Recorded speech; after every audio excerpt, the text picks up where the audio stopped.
नमस्कार, स्वागत है आप सभी का डीडी न्यूज पर। आप देख रहे हैं मिड डे प्राइम। मैं हूं ऋतु वर्मा। अगले 1 घंटे में हम बात करेंगे देश भर की, बताएंगे कि दुनिया भर में कौन कौन सी खबरों पर है सबकी नजर, क्या चल रहा है खेल और अर्थ जगत में, और कुछ झलकियां फिल्म, कला, संस्कृति के क्षेत्र से। लेकिन सबसे पहले अभी तक की बड़ी खबरें।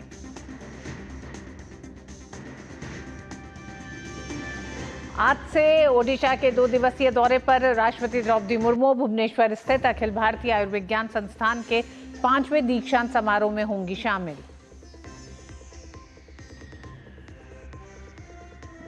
शंघाई सहयोग संगठन के विदेश मंत्रियों की बैठक के सिलसिले में चीन पहुंचे विदेश मंत्री डॉक्टर एस जयशंकर।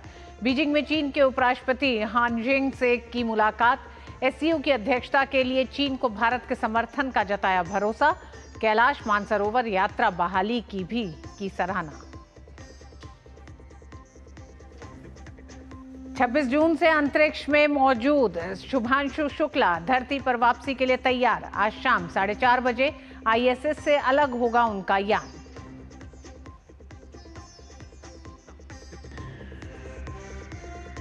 सावन का पहला सोमवार आज देश भर के शिवालयों में उमड़ा आस्था का सैलाब। रुद्राभिषेक और जलाभिषेक के साथ शिव भक्त कर रहे अपने आराध्य को नमन।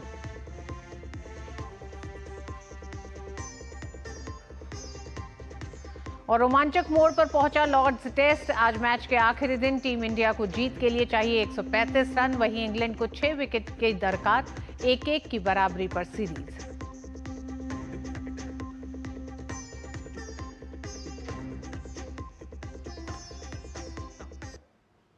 चुनाव आयोग ने बिहार के लगभग सभी मतदाताओं से सीधा संपर्क स्थापित कर लिया है। बिहार के 80% से अधिक मतदाता पहले ही अपनी गणना प्रपत्र जमा कर चुके हैं। ईसीआई नेट में नया सत्यापन मॉडल पूरी तरह से सक्रिय हो गया है।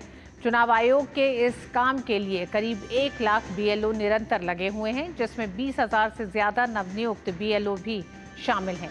चुनाव आयोग के इन प्रयासों को सभी राजनीतिक दलों द्वारा नियुक्त 1.5 लाख बीएलए द्वारा पूरक बनाया जा रहा है, जो घर घर जाकर 24 जून 2025 तक बिहार की मतदाता सूची में शामिल हर मौजूदा मतदाता को शामिल करने में कोई कसर नहीं छोड़ रहे हैं। वरिष्ठ नागरिकों, दिव्यांग मतदाताओं और अन्य कमजोर समूहों की सहायता के लिए 4 लाख से ज्यादा स्वयंसेवकों द्वारा विशेष प्रयास भी किए जा रहे हैं। चुनाव आयोग ने 24 जून के निर्देशों में इस बात के संकेत दिए हैं कि विशेष गहन पुनरीक्षण जैसी प्रक्रिया पूरे देश में अपनाई जाएगी।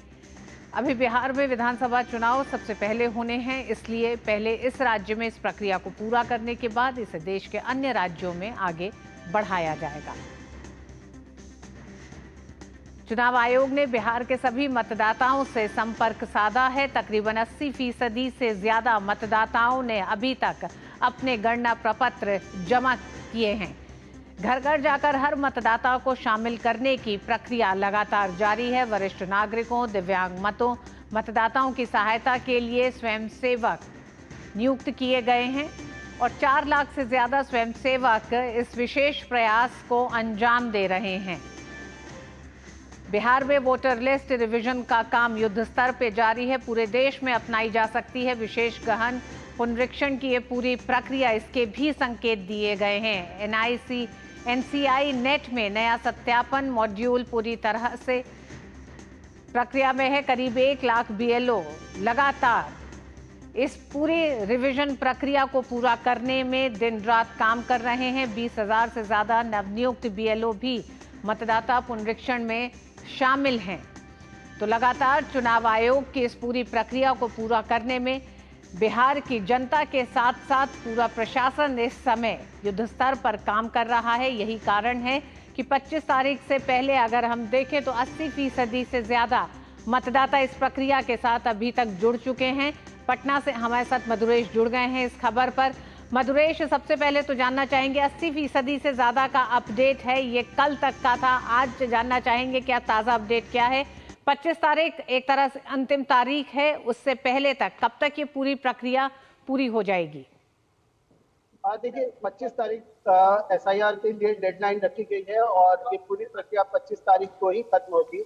और 80% का जो आंकड़ा है वो शनिवार शाम का है। चुनाव आयोग ने कल रविवार होने के कारण प्रेस रिलीज जारी नहीं किया, तो अभी आंकड़े सामने नहीं आए हैं। शाम 6 बजे चुनाव आयोग फिर से आंकड़े जारी करेगा। और जो हमारे सूत्र हैं चुनाव आयोग में, वो बता रहे हैं कि ये आंकड़ा कहीं ज्यादा बेहतर होगा। और इसमें लोगों की जो सहभागिता है वो काफी बढ़ चढ़कर दिख रही है, क्योंकि जो पिछले 6 दिनों में ही लगभग पिछले कुल मतदाताओं के लगभग 50% लोगों ने 6 दिनों में अपना जो पुनर्निरीक्षण का फॉर्म है वो फिल किया है। लेकिन इस बीच जो सूत्रों के हवाले से खबर मिल रही है, जो चिंताजनक है कि जो सीमांचल के इलाके हैं वहां दूसरे देश के जो लोग हैं वो भी अपना वोटर आईडी, आधार कार्ड और राशन कार्ड बनवा कर रह रहे हैं, जो कि एक चिंता का विषय है। हालांकि इस पूरे मामले में बिहार में सियासत भी काफी तेजी से हो रही है। तेजस्वी यादव ने इस मामले में बयान दिया है। इसको लेकर के भी जो बीजेपी है वो लगातार कड़ी प्रतिक्रिया दे रही है। जी मधुरेश, तेजस्वी यादव ने भाषा का प्रयोग करने में वैसे किसी तरह की कोई मर्यादा नहीं रखी, लेकिन सवाल बड़ा ये है कि सूत्रों के हवाले से जो तमाम खबरें आ रही हैं, जिसमें ये भी खबर आ रही है कि अभी तक की इस पूरी प्रक्रिया में कई ऐसे मतदाता शामिल दिखाई दिए हैं जिनके पास कागज नहीं है, और ये पता चला है कि वो बिहार के नहीं बल्कि बाहर से हैं। उसमें जिक्र किया जा रहा है नेपाल, म्यांमार, घुसपैठिए के तौर पर उन्हें देखा जा रहा है। तो इसमें कितनी सच्चाई अभी तक सामने आ रही है? क्या कोई आधिकारिक कोई बयान इस पर आता दिख रहा है? देखिए, अभी इस पर आधिकारिक बयान तो चुनाव आयोग की तरफ से नहीं मिला है। एक कारण इसका यह भी हो सकता है कि पूरा मामला जो है वो सुप्रीम कोर्ट में विचाराधीन है। लेकिन एक बात तो क्लियर हो गई कि जो विपक्ष के द्वारा एसआईआर पे सवाल उठाए जा रहे थे कि इसकी जरूरत क्यों है, तो एक बात तो ये तय हो गया कि उसकी जरूरत क्यों है, ये आज सबको पता चल गया कि पहले चरण में ही जो फॉर्म वेरिफिकेशन का ही जो चरण था उसमें ही बड़ी संख्या में ऐसे लोगों की पहचान की गई जो दूसरे देशों के हैं। हालांकि जो चुनाव आयोग की तरफ से अभी जानकारी मिली है वो है ये है कि 1 अगस्त से लेकर के 30 अगस्त तक जो ये एसआईआर का सेकंड पेज चलेगा, उसमें अगर किसी का नाम कट जाता है किसी भी कारण से और उनके पास में वैध डॉक्यूमेंट अवेलेबल हैं, तो वो चाहे तो वो फिर से अपने नाम जुड़वाने के लिए इसमें अप्लाई कर सकते हैं। इसके बाद 25 सितंबर के बाद 30 सितंबर तक जो है वो फाइनल लिस्ट जो है वो जारी की जाएगी। मधुरेश, बिहार में विपक्षी पार्टियों की घबराहट इस पूरी प्रक्रिया से आखिर है क्या? अगर इस तरह का सत्यापन हो रहा है तो चुनाव में पारदर्शिता आएगी। आपत्ति के मुख्य कारण दिखाई क्या दे रहे हैं? क्योंकि बयानों में बौखलाहट तो साफ दिख रही है। देखिए, तेजस्वी यादव ने कल प्रेस कॉन्फ्रेंस किया था और उन्होंने कहा कि उन्हें डर है कि 7,90,000 लोगों के नाम काटे जा सकते हैं। बिहार में कुल मतदाताओं की संख्या 7,90,00,000 के आसपास है, कुछ जरा ज्यादा है। तो लगभग 1% जो नाम है वो काटे जा सकते हैं। अब ऐसे में सवाल ये है कि बिहार में 243 सीट्स हैं और एवरेज हर सीट पे 3200 कुछ मतदाता हैं, जो लगभग ऐसे अगर एवरेज करें तो देखेंगे तो 3200 कुछ मतदाताओं के नाम कट सकते हैं।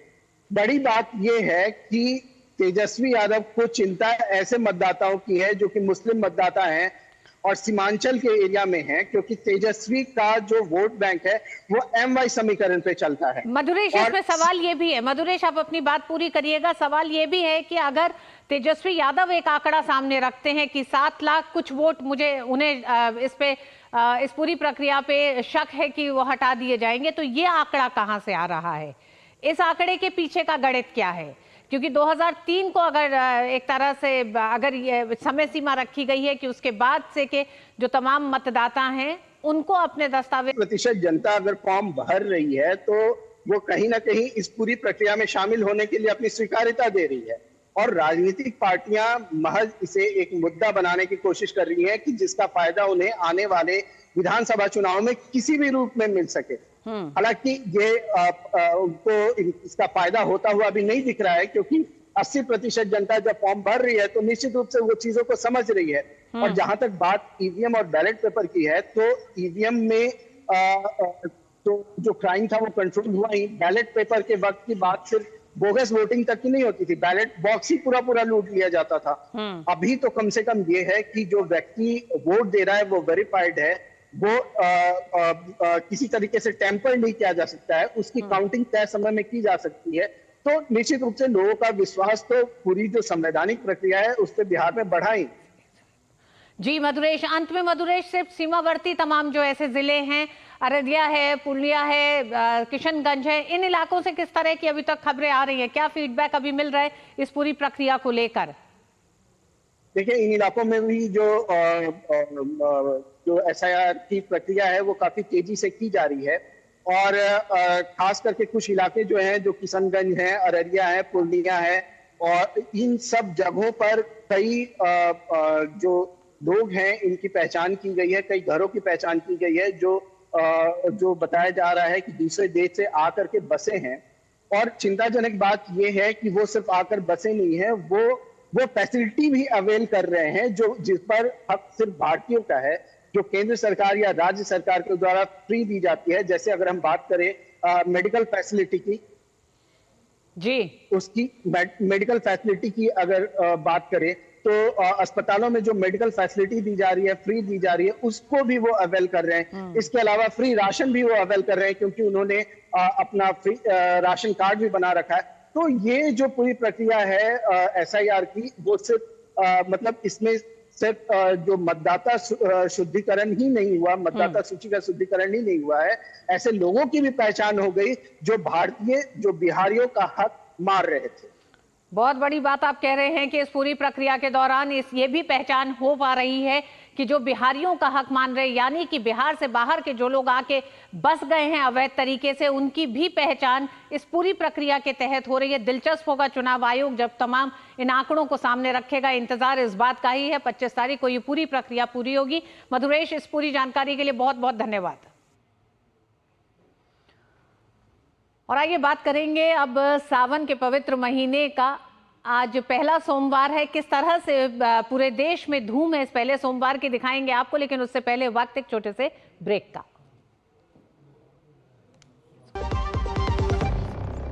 सर, बेरी पुलाव ट्राई करो, मस्त है। कैसा है? अरे उसको काहे को घूरता है? टिप्स इग्नोर करने का, अपना दिमाग लगाकर ऑर्डर देने का। मार्केट का स्टॉक टिप्स बहुत लोग देता है, डेंजरस हो सकता है। कंपनी और रिस्क पूरा समझने का, फिर इन्वेस्ट करने का। सोच कर समझ कर इन्वेस्ट कर। जो लक्ष्य चुना था समझ आने लगा है। जीएलए यूनिवर्सिटी, उच्च लक्ष्य की निश्चित प्राप्ति। और सावन का आज पहला सोमवार है। आज हर शिवालय और ज्योतिर्लिंग में हर हर महादेव और बम भोले जैसे जयकारे लग रहे हैं। हम आपको दिखा रहे हैं देश भर के शिवालयों और ज्योतिर्लिंगों की कुछ अद्भुत तस्वीरें। दिल्ली, देवघर, वाराणसी, अयोध्या, काशी विश्वनाथ, जहां आज सुबह से ही शिव भक्तों की भीड़ उमड़ रही है। उज्जैन स्थित महाकालेश्वर मंदिर में भस्म आरती की गई। वैद्यनाथ धाम में शिवलिंग की विशेष पूजा अर्चना की गई। भोले शंकर की बात हो तो काशी का जिक्र ना हो तो ऐसा हो ही नहीं सकता। वाराणसी में पवित्र श्रावण माह के पहले सोमवार के अवसर पर श्री काशी विश्वनाथ मंदिर में मंगला आरती की गई। वहीं राम की नगरी अयोध्या में नागेश्वर नाथ मंदिर में अनुष्ठान किए गए। शिव जी का प्रिय सोमवार का दिन बहुत खास माना जाता है। शिव पुराण में भी श्रावण मास की विशेष एक तरह से जिक्र है और ये माना जाता है कि भगवान शिव को ये महीना प्रिय है। मान्यता है कि जो भक्त सावन के प्रत्येक सोमवार को श्रद्धा से व्रत रखकर विधि विधान से पूजा करते हैं, उन पर शिव की विशेष कृपा रहती है। भगवान शिव को खुश करने के लिए शिवलिंग पर दूध, जल, बेलपत्र, धतूरा, मांग, भांग, पुष्प आदि अर्पित कर भक्त भोलेनाथ की आराधना कर रहे हैं। जलाभिषेक और रुद्राभिषेक के साथ शिव भक्तों की ओर से महामृत्युंजय पाठ किया जा रहा है। श्रावण मास में जलाभिषेक, रुद्राभिषेक, महामृत्युंजय पाठ, इन सब का विशेष महत्व है। झारखंड स्थित बाबा वैद्यनाथ धाम 12 ज्योतिर्लिंगों में से एक है। वहीं हिंदू मान्यताओं के अनुसार सावन के महीने में धाम में शिवलिंग पर जलाभिषेक करने का काफी महत्व है। ऐसे में सावन में भारी संख्या में श्रद्धालु और कांवड़िया यहाँ भोलेनाथ के दर्शन और पूजन के लिए आते हैं। हमारे सहयोगी ने इस धाम का लिया जायजा। सावन की आज पहली सोमवारी है और देवाधिदेव महादेव की नगरी में आस्था का जनसैलाब उमड़ पड़ा है। इस वक्त की आप तस्वीरें देख सकते हैं कि भारी संख्या में जो है श्रद्धालु बाबा धाम पहुंचे हुए हैं और बाबा पर जलार्पण कर रहे हैं। आपको बता दें कि आज अर्घा के माध्यम से जलार्पण कराया जा रहा है। पूरे सावन भर जो है अर्घा के माध्यम से जलार्पण कराया जाता है। देवघर बाबा बैद्यनाथ मंदिर में 2 अर्घा लगाए गए हैं, एक बाबा बैद्यनाथ मंदिर के गर्भगृह के बाहर और दूसरा बाह्य अर्घा जो मंदिर प्रांगण में मौजूद है। 2 अर्घा के माध्यम से बाबा बैद्यनाथ मंदिर में जलार्पण कर रहे हैं लोग। आज सावन की सोमवारी है, विशेष दिन माना जाता है। कहा जाता है कि आज के दिन जो श्रद्धालु बाबा बैद्यनाथ पर जलार्पण करते हैं, बिलपत्र चढ़ाते हैं, उन्हें जो है एक अश्वमेध यज्ञ के बराबर पुण्य मिलता है। यही वजह है कि आज सुबह से ही जो है वो कांवरिया बाबा धाम पहुंचे हुए हैं और बाबा पर जलार्पण कर रहे हैं। तो ये था देवघर का दृश्य। उधर तीर्थ नगरी ओंकारेश्वर में सावन के पहले सोमवार को भगवान ओंकार के दर्शन पूजन के लिए सुबह श्रद्धालुओं का बाबा ओंकार की पूजा अर्चना कर रहे हैं। देश के 12 ज्योतिर्लिंगों में से एक ओंकारेश्वर ज्योतिर्लिंग मंदिर में भगवान भोलेनाथ का आशीर्वाद लेने के लिए श्रद्धालु पवित्र नर्मदा नदी में स्नान कर नर्मदा जल से महादेव का अभिषेक करने के लिए मंदिर में लंबी कतार में खड़े हैं। पूरे मंदिर में ओम नमः शिवाय के जयकारे लगाए जा रहे हैं। मंदिर में दिन भर पूजा अर्चना के बाद शाम को बाबा की सवारी निकाली जाएगी। देश के 12 ज्योतिर्लिंगों में से एक तीर्थ नगरी ओंकारेश्वर में श्रद्धालुओं के आने का सिलसिला तड़के सुबह से ही शुरू हो गया है। श्रद्धालु ओम नमः शिवाय और हर हर महादेव के नारों के साथ पूरे मंदिर परिसर में मंदिर परिसर जो है गुंजायमान है। मां नर्मदा के जल से भगवान ओंकार का अभिषेक किया जा रहा है। ऐसी मान्यता है कि अगर मां नर्मदा के जल से बाबा ओंकार का अभिषेक किया जाए तो 7 जन्मों के पापों से मुक्ति मिलती है। बाबा ओंकार सभी की मनोकामना पूरी करे, इसी आस्था और विश्वास के साथ हरिन्द्रनाथ ठाकुर, डीडी न्यूज़, खंडवा। गाजियाबाद स्थित प्रसिद्ध दूधेश्वर नाथ मंदिर में भी आज सुबह से ही भक्तों का तांता लगा हुआ है। लोग दूर दूर से कांवड़ लाकर भोलेनाथ का जलाभिषेक कर रहे हैं। हमारे संवाददाता डॉक्टर सुरेश शर्मा ने थोड़ी देर पहले ही मंदिर से देखी उनकी विशेष रिपोर्ट। सावन का पहला सोमवार है आज और देश भर के मंदिरों में आज महादेव और हर हर बम बोल की जो गूंज उठी है वो शब्दों में बयां नहीं की जा सकती है। इस वक्त अभी हम गाजियाबाद के दूधेश्वर मंदिर में हैं और आप देख रहे हैं कि किस तरीके से श्रद्धालुओं की एक लंबी श्रृंखला, लंबी लाइन लगी चली आ रही है लगातार। आइए उनसे बात करते हैं। कहाँ से आई है दीदी आप? विजयनगर गाजियाबाद से। गाजियाबाद से। कितनी देर से लाइन में लगी थी? 2 घंटे से। 2 घंटे से, लेकिन उसके बाद भी मुस्कुरा रही है। वजह? बाबा के दर्शन करने को मिल रहे हैं। बाबा के दर्शन करने को मिल रहे हैं। आप लोग कहाँ से आए हैं? कहाँ से आए हैं? लाइन बिहार से। कितनी देर से लाइन में लगे? 2 घंटे से। 2 घंटे से लगे थे, लेकिन उसके बाद भी चमक रहे हैं। सुकून है। सुकून है। तो देखिए हर किसी को सुकून मिल रहा है। तो इसी बात पे जोर से एक बार हर हर महादेव शिव शंभू। तो देखिए हर हर महादेव शिव शंभू के यहाँ जयकारे लगा रहे हैं, पूरा प्रांगण गूंज रहा है। और बात अगर प्रशासन की करें तो आप देखिए प्रशासन की तरफ से भी पूरी सुरक्षा के इंतजाम किए गए हैं कि किसी भी श्रद्धालु को कोई तकलीफ ना हो। 2 तरीके से यहाँ पर लाइनें आती हैं, एक बार में महिलाएं आती हैं और दूसरी बार में पुरुष। और आपको बता दें कि जब पुरुषों की लाइन चल रही होती है तब पुलिसकर्मी भी पुरुष होते हैं और जब महिलाओं की लाइन आती है तब पुलिसकर्मी महिलाएं आ जाती हैं। तो इतनी अच्छी व्यवस्था प्रशासन की तरफ से की गई है, क्योंकि देखिए भीड़ है, सावन का पहला सोमवार है तो हर किसी की इच्छा होती है कि पहले सोमवार पे महादेव के दर्शन कर सके, भोले बाबा को बेल पत्र अर्पित कर सके, जल चढ़ा सके। तो इसलिए देखिए आप जहां तक आपकी नजर जाएगी वहां तक आपको दिखेगा कि श्रद्धालु लंबी लाइन में लगे हुए। आपको बता दें 4 बजे यहाँ पर मंदिर के गर्भगृह खुल गए थे भोलेनाथ के दर्शन के लिए। अब जैसे जैसे देखिए लाइनों को छोड़ा जा रहा है, वैसे वैसे अब धीरे धीरे करके आ रहे हैं, क्योंकि व्यवस्था बनाए रखने की पूरी कोशिश की जा रही है। नंदी बाबा यहाँ विराजमान है और कहते भी हैं कि नंदी महाराज की आज्ञा मिल जाती है, उसके बाद ही महादेव बाबा अपने दर्शन देते हैं।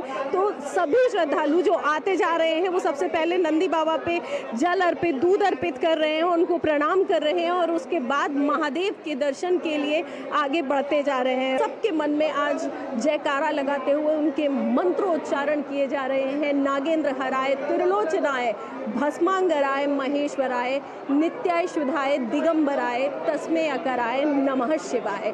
हर किसी की यही कोशिश है कि आज महादेव का आशीर्वाद मिल जाए और उनका जीवन सफल हो जाए। कैमरा पर्सन मोंटी के साथ मैं डॉक्टर सुयश शर्मा, डीडी न्यूज के लिए गाजियाबाद से।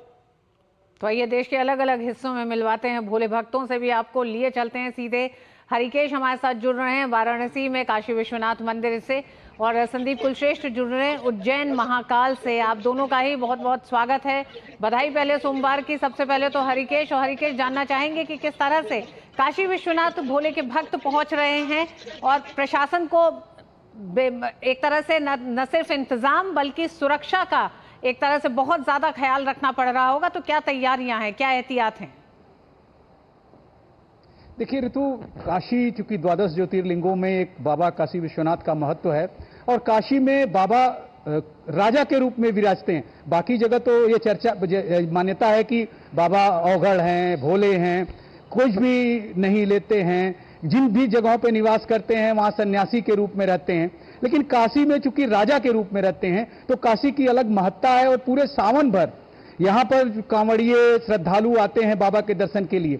लेकिन जो विशेष महत्व है सावन में सोमवार का, और प्रथम सोमवार है, तो चूंकि प्रशासन ने पहले से ही ये सोच रखा था या आंकड़ा लगा रखा था कि पिछले साल 10 लाख जो श्रद्धालु हैं उन्होंने दर्शन किए थे, बाबा के जलाभिषेक किए थे, तो उस तरह की व्यवस्था की गई है। नगर निगम ने 11 जगह पे शिविर लगाए हैं। 7 ऐसे मार्ग हैं जिनको डाइवर्ट कर दिया गया है, जहां पर नो व्हीकल जोन कर दिया गया है। मैदागिन से लेकर गोदौलिया तक उस तरफ जो है कोई भी गाड़ी नहीं जा सकेगी। गोदौलिया से पहले जो मदनपुरा की तरफ की रोड है, गुरुबाग से रथ यात्रा की तरफ जो है, इनको जो है डाइवर्ट कर दिया गया है। तो आज पूरे प्रशासन ने पूरी तैयारी की है कि किस तरह का दबाव होगा ट्रैफिक का काशी विश्वनाथ परिक्षेत्र में और पूरे शहर में भी। तो इसलिए जो डाइवर्जन किया गया है कि शहर के बाहर की तरफ जो लोग गाड़ियां रह जाएं और जिन लोगों को दर्शन करने जाना है वो जहां तक गाड़ियां जाएंगी उसके बाद पैदल या जो नहीं चल सकते हैं उन लोगों के लिए ई रिक्शा का इंतजाम किया गया है। तो पूरा व्यवस्था, और जो सामाजिक संगठन है वो जो कांवड़िए आ रहे हैं, जो श्रद्धालु आ रहे हैं, उनके सेवा भाव से सेवा कर रहे हैं। पुलिस प्रशासन ने भी जगह जगह व्यवस्था की है और उस व्यवस्था में फर्स्ट एड से लेकर लोगों की सेवा तक का, उनके आराम करने तक की जगह की व्यवस्था की गई है। ऋतु जी, हमारे साथ उज्जैन से जुड़े हैं संदीप कुलश्रेष्ठ। संदीप, आपसे भी जानना चाहेंगे कि महाकाल की भस्म आरती से शुरू हुआ एक तरह से आज का दिन, किस तरह से दिन भर कांवड़ियों का एक पूरा रेला होगा जो पहुंच रहा होगा महाकाल जलाभिषेक के लिए? तो दूरदर्शन के हमारे जितने भी श्रोता हैं उनको मैं पहले कहूंगा जय श्री महाकाल। सावन का पहला सोमवार और ऐसे में ज्योतिर्लिंग महाकालेश्वर भगवान कलयुग के अधिष्ठाता और उज्जैन में उपस्थित प्रातः 3 बजे से लगातार श्रद्धालुओं को अभिभूत कर रहे हैं, श्रद्धालुओं को दर्शन दे रहे हैं। तो देश और दुनिया के लाखों श्रद्धालु, मैं बताना चाहता हूं कि पूरे वर्ष इंतजार करते हैं आज आने का। प्रातःकाल 3 बजे से जो भस्मारती हुई, भस्मारती में भगवान को दही, दूध, चंदन, विभिन्न फलों के रस और उसके बाद भस्म रमाई गई है। तो वो अलग ही एक अनुभूति और अलग ही एक आनंद हमारे श्रद्धालुओं को लगा जो देश और दुनिया से देखने आए थे, दर्शन करने आए थे। भोले बाबा के दर्शन करके वो अभिभूत है और उसके बाद भगवान ने साकार रूप लिया। वो साकार रूप लेने के बाद जो दिव्य आरती हुई है वो मंत्र मुग्ध कर देने वाली थी। उसके बाद लगातार दर्शन चल रहे हैं और ये लगातार 11 बजे तक दर्शन करेंगे। मैं आपको एक बताना चाहता हूँ कि भगवान महाकाल के सावन का मतलब सावन में भगवान महाकाल जो कि राजा के रूप में अपने प्रजा को दर्शन देने आते हैं, तो उसका लाखों लोग इंतजार करते हैं। अभी 4 बजे से राजा महाकाल प्रजा को दर्शन देने निकलेंगे। पूरे वर्ष में सावन के ये 4 सोमवार और भादव के सोमवार ये इस तरह से रहते हैं जिसमें स्वयं महाकाल राजा के रूप में अपने प्रजा का हालचाल जानने, उनको दर्शन देने आते हैं। तो लगातार ये सिलसिला जारी है और लगातार श्रद्धालु शिव के दर्शन कर करके अपने आप को धन्य समझ रहे हैं। जी हरिकेश, हम देख रहे हैं पिछले 10 साल में अगर हम काशी विश्वनाथ या काशी की बात करें तो बुनियादी ढांचे के विकास में और खासकर अगर हम धार्मिक तौर पर बात करें तो सांस्कृतिक बुनियादी ढांचे का जो एक विकास हुआ है उसने श्रद्धालुओं को बहुत ज़्यादा सुविधा दी है। ऐसे में आने वालों के लिए बड़ी मनोकामना क्या है? क्योंकि हम जानते हैं काशी विश्वनाथ को लेकर कई प्रार्थनाएं एक लंबे समय से श्रद्धालु कर रहे हैं, भोले के भक्त कर रहे हैं। देखिए, जो यहाँ के सांसद हैं और देश के प्रधानमंत्री हैं, उन्होंने जो काशी विश्वनाथ धाम का जो पुनरुद्धार कराया, जो फैलाव मिला है, जो परिसर बना है, वो अद्भुत है, अकल्पनीय है। तो जो भी आते हैं श्रद्धालु, जो इसके पहले जब इसका लोकार्पण किया प्रधानमंत्री ने, इसके पहले जो काशी विश्वनाथ मंदिर को लोगों ने देखा था और जो परिकल्पना थी पहले काशी विश्वनाथ मंदिर में दर्शन करने की कि गंगा जी में स्नान करने के बाद आप जो है जल गंगा जी का लेके किस तरह से आके जलाभिषेक करें, वह व्यवस्था विश्वनाथ धाम परिसर में है। क्योंकि अभी बाढ़ जैसा माहौल है, पानी चढ़ गया है, इसलिए उस द्वार से जो श्रद्धालु हैं, जो कांवड़िए हैं, उनको उस द्वार से प्रवेश नहीं दिया जा रहा है। लेकिन जो 5 द्वार और हैं उनसे प्रवेश दिया जा रहा है। तो जो आप कह रही हैं कि सांस्कृतिक जो व्यवस्था है, वो देखिए धार्मिक जो काशी विश्वनाथ मंदिर है उसमें जो परिसर बना इस बार, जिसका जीर्णोद्धार हुआ, ये बड़ा परिसर बना, उसको देखने के बाद जो चाहे खास तौर से जो दक्षिण भारत से लोग आते हैं, जो काशी तमिल संगमम के माध्यम से प्रधानमंत्री ने एक पहल की कि तमिलनाडु से काशी में लोग आए और उनका एक पवित्र महीना जो चलता है जिसमें कि वो लोग यहाँ पर आते हैं और उनके जीवन में एक ऐसी आप कह सकती हैं कि नियम है कि एक बार काशी जाना है। तो उस महत्ता को भी और ज्यादा बल मिला जब वो लोग आते हैं। इतना बड़ा परिसर, इतना स्वच्छता और जो सुविधा होनी चाहिए यात्रियों के लिए काशी विश्वनाथ धाम में, जैसे इस समय रेड कारपेट बिछा हुआ है, ऊपर से जो है जर्मन हैंगर लगाया गया है कि इस धूप में और बरसात से बचाव के लिए फर्स्ट एड की व्यवस्था की गई है, डॉक्टर्स वहां पे होते हैं। और इसके अलावा जो उत्तर प्रदेश सरकार है, जिसके मुखिया योगी आदित्यनाथ हैं, उन्होंने कांवड़ियों के लिए विशेष व्यवस्था की है। जैसे जो प्रयागराज से कांवड़िए लेकर जल चलते हैं, उनके लिए एक जो NH है उसके एक तरफ की लेन जो है वो सुरक्षित की गई है कि उसमें केवल कांवड़िए चलेंगे, दूसरे लेन में जो है गाड़ियां चलेंगी।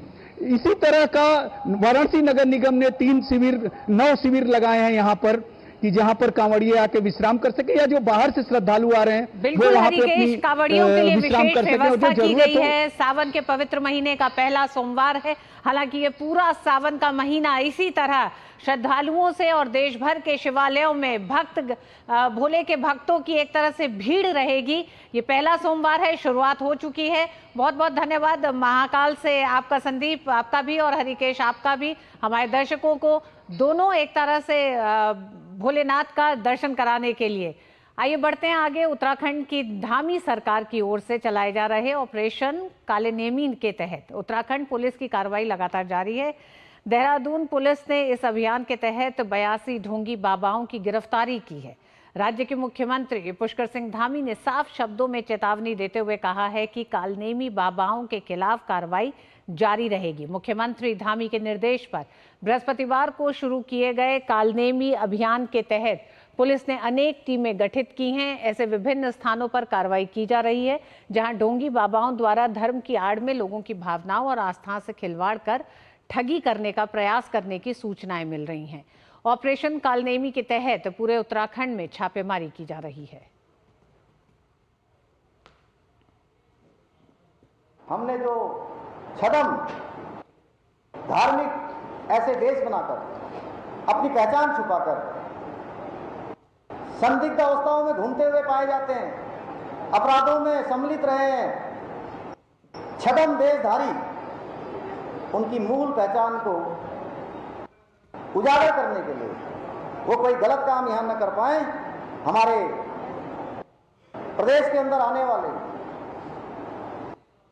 आस्थावान लोगों को, श्रद्धालुओं को, तीर्थयात्रियों को, पूरे देश दुनिया से आने वाले लोगों को कहीं छल प्रपंच का शिकार न बनाएं। उनको बेनकाब करने के लिए ऑपरेशन कालनेमी चलाया है। तो उत्तर प्रदेश में झांगुर बाबा के बाद ऑपरेशन कालनेमी के तहत अभी तक 82 बाबाओं को गिरफ्तार किया गया है उत्तराखंड में। वक्त एक छोटे से ब्रेक का है। ब्रेक के बाद खबरें जारी रहेंगी। देखते रहिए DD news. Delivery boy has picked your order. अरे भाई पता है भूख लगी है। 30 मिनट का मैसेज नोटिफिकेशन आया था ना। मैसेज के सारे थोड़ी बैठ सकते हैं। कल आपने कुछ शेयर्स बेचे थे ना? हाँ, तो चेक किया? मैसेज आया तो था। सिर्फ मैसेज काफी नहीं है। आप शेयर मार्केट में कोई भी ट्रांजैक्शन करते हैं ना, तो स्टॉक एक्सचेंज से आए एसएमएस या ईमेल को अपने डीमैट अकाउंट और बैंक स्टेटमेंट के साथ भी टैली कीजिए। बेटा भूख में ना दिमाग बंद हो जाता है। सोचकर समझकर इन्वेस्ट कर। जो लक्ष्य चुना था समझ आने लगा है। जीएलए यूनिवर्सिटी, उच्च लक्ष्य की निश्चित प्राप्ति। भारतीय वायुसेना के ग्रुप कैप्टन और अंतरिक्ष यात्री शुभांशु शुक्ला आज अंतरिक्ष से पृथ्वी वापसी के लिए तैयार है। अंतर्राष्ट्रीय स्पेस स्टेशन से धरती पर वापसी के इस सफर पर एक्सियोम 4 मिशन के 3 अन्य अंतरिक्ष यात्री भी उनके साथ होंगे। आज शाम ये 4 सदस्यीय दल ISS इंटरनेशनल स्पेस सेंटर से रवाना होकर पृथ्वी की ओर अपनी वापसी यात्रा शुरू करेगा। एक्सियोम 4 मिशन की वापसी की प्रक्रिया के तहत अंतरिक्ष यात्री आज भारतीय समय के अनुसार आज शाम 4:30 बजे उनका यान ISS से अनडॉक होगा। अनडॉकिंग के बाद ड्रैगन कई डिपार्चर बर्न्स करेगा ताकि वह सुरक्षित दूरी बना सके। फिर कई ऑर्बिट लोअरिंग मैनूवर्स करेगा, जिससे धीरे धीरे पृथ्वी की और करीब आएगा। इससे अलग होने के बाद कैप्सूल पृथ्वी के वायुमंडल में प्रवेश करेगा। स्प्लैशडाउन यानी पृथ्वी पर लौटने का समय 15 जुलाई को भारतीय समय के अनुसार दोपहर 3 बजे निर्धारित किया गया है। वापसी कैलिफोर्निया के तट के पास होगी।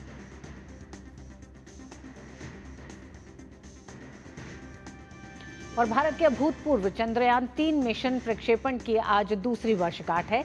चंद्रयान 3 मिशन भारत के लिए एक मील का पत्थर है, जिसने देश को चंद्रमा पर सॉफ्ट लैंडिंग करने में सक्षम देशों के एक विशिष्ट समूह में शामिल कर दिया है। भारतीय अंतरिक्ष अनुसंधान संगठन इसरो ने 14 जुलाई 2023 को श्रीहरिकोटा के सतीश धवन अंतरिक्ष केंद्र से इस मिशन को सफलतापूर्वक प्रक्षेपित किया।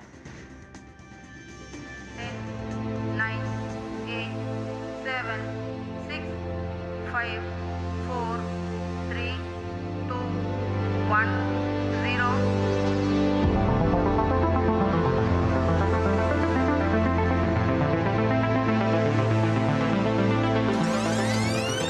The Honorable Prime Minister, Shri Narendra Modi ji, who is here to encourage us, and he is critically looking at the visuals.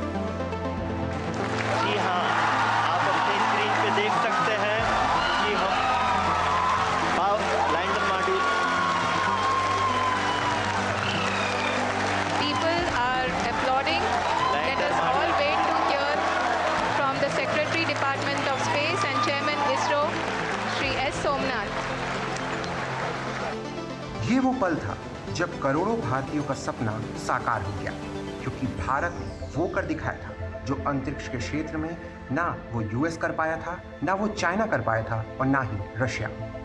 23 अगस्त 2023 वो ऐतिहासिक दिन बना जब भारत ने चांद पर अपना नाम रोशन कर दिया, क्योंकि ये वो दिन था जब भारत के चंद्रयान 3 ने इतिहास रचते हुए चंद्रमा पर सॉफ्ट लैंडिंग करने में सफलता हासिल की। इसके साथ ही भारत चंद्रमा के दक्षिणी ध्रुव पर सॉफ्ट लैंडिंग कराने वाला दुनिया का पहला देश बना तथा चांद की सतह पर सॉफ्ट लैंडिंग कराने वाले 4 देशों में शामिल हो गया। भारत के वैज्ञानिकों के परिश्रम और प्रतिभा से भारत चांद के दक्षिणी ध्रुव पर पहुंचा, जहां आज तक दुनिया का कोई भी देश नहीं पहुंच सका था। इस सफलता को केवल इसरो के वैज्ञानिक, भारत का हर आम और खास व्यक्ति ही टीवी स्क्रीन पर टकटकी मांदे नहीं देख रहा था, बल्कि विश्व के कई देश भी इसे पल पल देख रहे थे। ब्रिक्स सम्मेलन में शामिल होने गए प्रधानमंत्री नरेंद्र मोदी भी वर्चुअली इस ऐतिहासिक क्षण के साक्षी बने और सफल लैंडिंग के बाद तिरंगा लहराकर उन्होंने अपना हर्ष व्यक्त किया। अमृत काल की प्रथम प्रभा में सफलता की ये अमृत वर्षा हुई है। हमने धरती पर संकल्प लिया और चांद पर उसे साकार किया। और हमारे वैज्ञानिक साथियों ने भी कहा, India is now on the moon. आज हम अंतरिक्ष में नए भारत की नई उड़ान के साक्षी बने हैं। चांद पर सॉफ्ट लैंडिंग के बाद अब सबकी निगाहें वहां से आने वाली तस्वीरों पर टिकी थी। ऐसे में इंतजार की घड़ियां खत्म हुई और चंद्रयान के द्वारा चांद के दक्षिणी ध्रुव से कुछ तस्वीरें भेजी गईं, जो भारत के लिए किसी गौरवशाली पल से कम नहीं था। अब आपको समझाते हैं कि चंद्रयान 3 के लैंडिंग मॉड्यूल में विक्रम लैंडर और प्रज्ञान रोवर क्या है और इनका काम क्या था। बात विक्रम लैंडर की करें तो विक्रम लैंडर चंद्रयान 3 का एक अत्यंत महत्वपूर्ण घटक था। इसका नाम भारतीय अंतरिक्ष कार्यक्रम के जनक रहे डॉक्टर विक्रम एस साराभाई के सम्मान में रखा गया था। ये लैंडर 1749 किलोग्राम वजनी था और इसे चंद्रमा की सतह पर सुरक्षित रूप से उतरने के लिए डिजाइन किया गया था। विक्रम लैंडर को 4 पेलोड्स के साथ चांद पर भेजा गया। इसमें सबसे पहले है रंभा LP, जिसमें चांद की सतह पर सूरज से आने वाली प्लाज्मा कणों के घनत्व, मात्रा और बदलाव की जांच करने के लिए भेजा गया था। दूसरा था STE। ये उपकरण चांद की गर्मी यानी तापमान की जांच करने के लिए भेजा गया था। इसके बाद है ILSA। ये लैंडिंग साइट के आसपास भूकंपीय गतिविधियों की जांच करने के लिए भेजा गया। और आखिरी में लेजर रेट्रो रिफ्लेक्टर यानी LRA को चांद के डायनेमिक्स को समझने के लिए भेजा गया था। चंद्रयान 3 का दूसरा महत्वपूर्ण हिस्सा 26 किलोग्राम वजनी प्रज्ञान रोवर 6 पहियों वाला वाहन विशेष उपकरणों से लैस था, जो चंद्रमा की सतह पर संबंधित डेटा एकत्रित करने तथा चंद्रमा की मिट्टी और चट्टानों में मौजूद रासायनिक तथ्यों और मैग्नीशियम और एल्यूमिनियम आदि का विश्लेषण करने के लिए भेजा गया था। इसमें 2 पेलोड शामिल थे, जिसमें APXS चांद की सतह पर मूल संरचना को निर्धारित करने के लिए डिजाइन किया गया था, जो चंद्रमा के खनिजों और सामग्रियों को समझने के लिए अत्यंत महत्वपूर्ण था। वहीं दूसरा LIBS चंद्रमा की मिट्टी और चट्टानों में मैग्नीशियम, एल्यूमिनियम आदि जैसे रासायनिक तत्वों की संरचना को निर्धारित करने के लिए था। चंद्रयान 3 की सफल लैंडिंग कई मायनों में खास रही, क्योंकि चांद पर कई शोध आगे आने वाले वक्त में अंतरिक्ष क्षेत्र में भारत को एक नई पहचान दिलाने वाले हैं। इसकी कामयाबी ने एक बहुत ही सामान्य तथ्य को भी सामने रखा है, और वो ये कि तमाम समस्याओं के बावजूद भी अगर मन में सफल होने की इच्छा शक्ति हो तो जीत से आपको कोई ताकत नहीं रोक सकती, फिर चाहे वो अंतरिक्ष हो या कोई और क्षेत्र।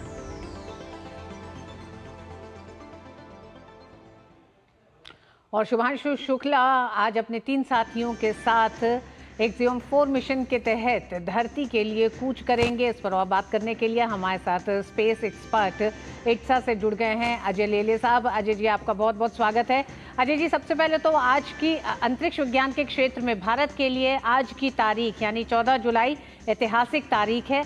आज ही के दिन अब से कुछ ही देर के बाद शुभांशु शुक्ला अपनी वापसी की तैयारी करेंगे और 4:30 बजे भारतीय समय अनुसार वहां से वो अनडॉकिंग की शुरुआत होगी। अनडॉकिंग से लेकर कल शाम तक, जब तक वो धरती पर लैंड करेंगे कैलिफोर्निया में समुद्र में, पूरी प्रक्रिया हम चाहेंगे कि आपसे जाने की बहुत संक्षेप में दर्शक समझ पाएं कि किस तरह की ये प्रक्रिया कितनी जटिल और कितनी एक तरह से जितना जाने के लिए हम उत्सुक थे और सावधानियां बरत रहे थे, क्या अनडॉकिंग भी उसी तरह का एक पूरा प्रोसेस है? नहीं, बिल्कुल। अगर आप पूरा ये मिशन देखेंगे तो ये 18 दिन का मिशन हुआ है। जाते समय इनको 28 घंटे लगे थे। आते समय यह अनुमान है कि वो 22 घंटे में वापस आ जाएंगे।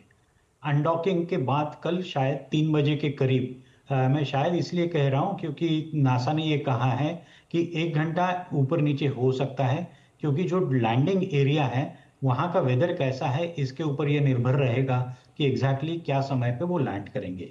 सो जैसे ही अनडॉकिंग का प्रोसेस स्टार्ट हो जाएगा उसके बाद वो धरती की तरफ आने का उनका प्रवास स्टार्ट हो जाएगा। उसमें काफ़ी सारी चीज़ें उनको करनी पड़ेगी और शुभांशु शुक्ला एक्चुअली ये स्पेसक्राफ्ट के पायलट भी हैं, तो उनके ऊपर बहुत महत्वपूर्ण जिम्मेदारी है। हालांकि पूरा मिशन ऑटोनोमस मोड में है, लेकिन एज अ पायलट उनको काफ़ी सारी खबरदारी रखनी पड़ेगी, काफ़ी सारी इंफॉर्मेशन गैदर करनी पड़ेगी।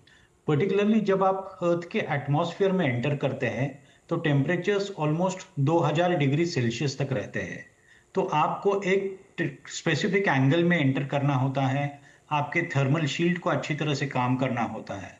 उसके बाद उसका जो प्रवास होगा, जो समुद्र पे होगा, वहां पे उनको पैराशूट्स की जरूरत पड़ेगी। 5.5 किलोमीटर के ऊपर पहला पैराशूट खुलेगा, जिससे उनका जो ड्रैग था वो कम किया जाएगा।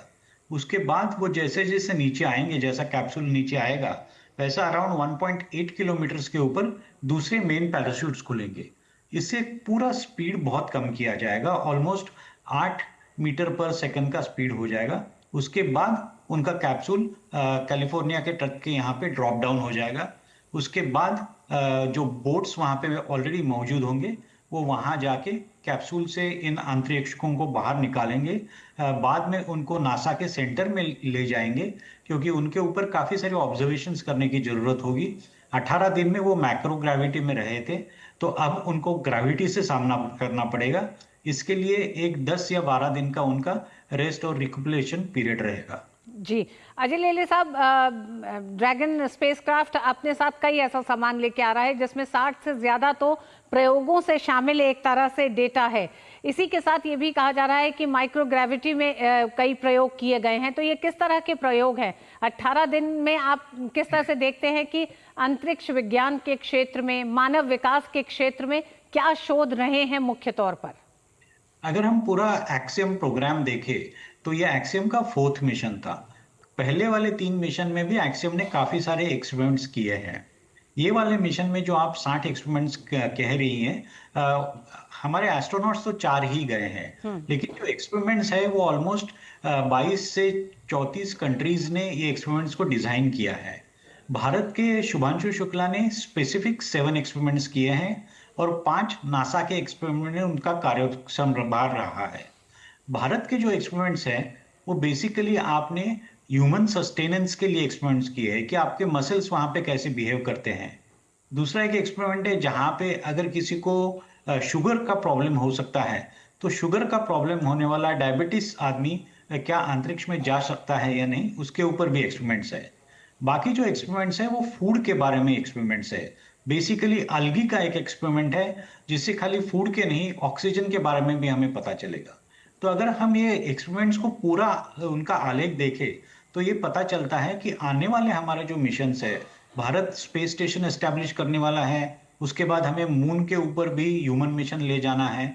तो ये सब मिशंस को मद्देनजर देखते हुए ये एक्सपेरिमेंट्स प्लान किए हैं, सो दैट आने वाले मिशंस में हमें इससे कुछ सीख मिले और हम कुछ आगे ले जा सके। जी अजय लेले साहब, क्योंकि आज की तारीख भी बेहद अहम है अंतरिक्ष विज्ञान के क्षेत्र में भारत के संदर्भ में, तो चाहेंगे कि आप अगर कुछ बताएं हमें कि चंद्रयान 3 मिशन को 2 साल पूरे हो रहे हैं। इस मिशन से भारत ने अंतरिक्ष यात्रा अपनी जो शुरू की थी उसमें ये महत्वपूर्ण पड़ाव था, तो हमने उससे क्या क्या चीजें अर्जित की हैं शोध विज्ञान के क्षेत्र में, इसकी प्रगति के क्षेत्र में और आगे अपने और मिशंस को पूरा करने के क्षेत्र में? ये बहुत महत्वपूर्ण मिशन था भारत के लिए, क्योंकि ये मिशन चंद्रयान 2 जो पार्शियली सफल हुआ था, वहां पे हमने एक ऑर्बिटर स्पेस में भेजा था, वो सक्सेसफुल पहुंच गया था चंद्रमा की कक्षा में, लेकिन हमारा रोवर और लैंडर सिस्टम था उसका हार्ड लैंडिंग हुआ था। सो भारतीय वैज्ञानिकों ने बड़ी परिश्रमता से एक एल्गोरिथम डेवलप किया था कि उन्होंने काफी सारे ऑप्शंस उसमें डाले हुए थे कि अगर ऐसा हो सकता है, वैसा हो सकता है। तो फाइनली ये हुआ कि हम हमारा रोवर और लैंडर सिस्टम जो प्रज्ञान और विक्रम है उसको सक्सेसफुली सॉफ्ट लैंड कर चुके थे। हमारा रोवर लैंडर के बेली से बाहर आया था, उसने कुछ चंद्रमा की भूमि पर प्रवास किया था, उसमें कई सारे ऑब्जर्वेशंस लिए हैं। हमारे लैंडर सिस्टम ने भी ऑब्जर्वेशंस लिए थे। बेसिकली हमने ये साउथ पोल पे किया था। भारत ये पहला देश था दुनिया में जो मून के साउथ पोल पे लैंडिंग कर सकता है। भारत का अगर हम चंद्रयान का पूरा प्रवास देखें तो हमने 2008 में चंद्रयान 1 सक्सेसफुल किया था। उसी में भारत के वैज्ञानिकों ने नासा के वैज्ञानिकों के साथ वहां पे पानी होने की संभावना का खोज किया था। तो हम वो जो पानी होने की संभावना हमें पता चल गई थी उसकी और बारीकियों से जानकारी लेना चाह रहे थे। पर्टिकुलरली साउथ पोल में ये कहा जा रहा है कि वहां पानी होने की संभावना बहुत ज्यादा है। तो हमारे कई एक्सपेरिमेंट्स उसके लिए थे। बाकी एक्सपेरिमेंट्स खनिज के लिए थे, जो मिनरल्स होते हैं, फॉस्फोरस होता है, मैग्नीशियम होता है, उसके लिए थे। सो अब 2 साल में ये देखा जा रहा है कि जो मून का एटलस है, जिसको मिनरल मैपिंग कहते हैं, जिसके बाकी सारी चीजें हैं जो मून की धरती पे है, उसके बारे में ज्यादा जानकारी मिली है। और जो ग्लोबल एटलस था उसमें भारत के इंफॉर्मेशन से और बढ़ोतरी हुई है। बहुत बहुत धन्यवाद अजय लेले जी हमारे साथ जुड़ने के लिए इस खास विषय पर और उन बारीकियों को समझाने के लिए, जिसे लेकर शुभांशु शुक्ला आपसे और थोड़ी देर के बाद, कुछ घंटों के बाद अंतरिक्ष से धरती पर अपनी वापसी की शुरुआत करेंगे। खबरों में आगे, राष्ट्रपति द्रौपदी मुर्मू आज से 2 दिवसीय ओडिशा दौरे पर रहेंगी। इस दौरान वे भुवनेश्वर और कटक में आयोजित कई महत्वपूर्ण कार्यक्रमों में शामिल होंगी। अपने दौरे के पहले दिन आज राष्ट्रपति द्रौपदी मुर्मू अखिल भारतीय आयुर्विज्ञान संस्थान एम्स भुवनेश्वर के 5वें दीक्षांत समारोह की मुख्य अतिथि होंगी और छात्रों को डिग्रियां प्रदान करेंगी।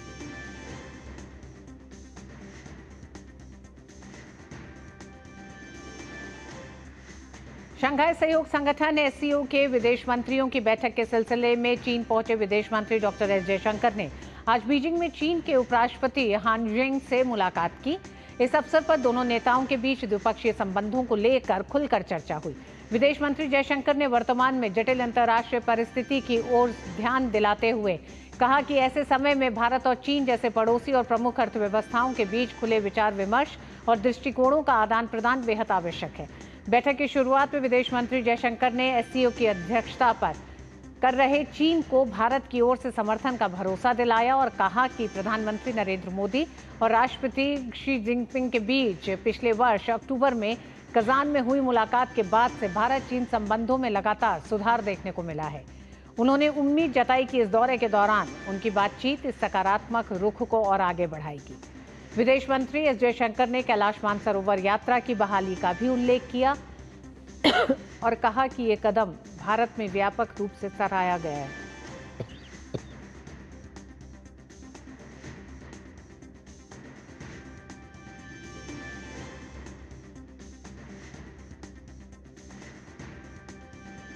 India supports the successful Chinese presidency of the ASEAN. Bilateral relationship, as you have noted, has been steadily improving since the meeting of Prime Minister Modi and President Xi Jinping in Kazan last October. I'm confident that my discussions on this visit will maintain that positive trajectory. We have marked, Excellency, the 75th anniversary of the establishment of our diplomatic relations. The resumption of the Kailash Mansarovar Yatra is also widely appreciated in India. Continued normalization of our ties can produce mutually beneficial outcomes. Bharat और England के बीच Lord's में खेला जा रहा series का तीसरा test रोमांचक मोड़ पर है। इंग्लैंड ने भारत के सामने जीत के लिए 193 रन का लक्ष्य रखा है। जवाब में चौथे दिन का खेल खत्म होने तक भारतीय टीम ने 4 विकेट खोकर 58 रन बना लिए हैं। आज मैच के आखिरी दिन भारत को मैच जीतने के लिए 135 रन बनाने हैं। दूसरी पारी में भारत की शुरुआत खराब रही और यशस्वी जायसवाल बिना खाता खोले आर्चर की गेंद पर आउट हुए।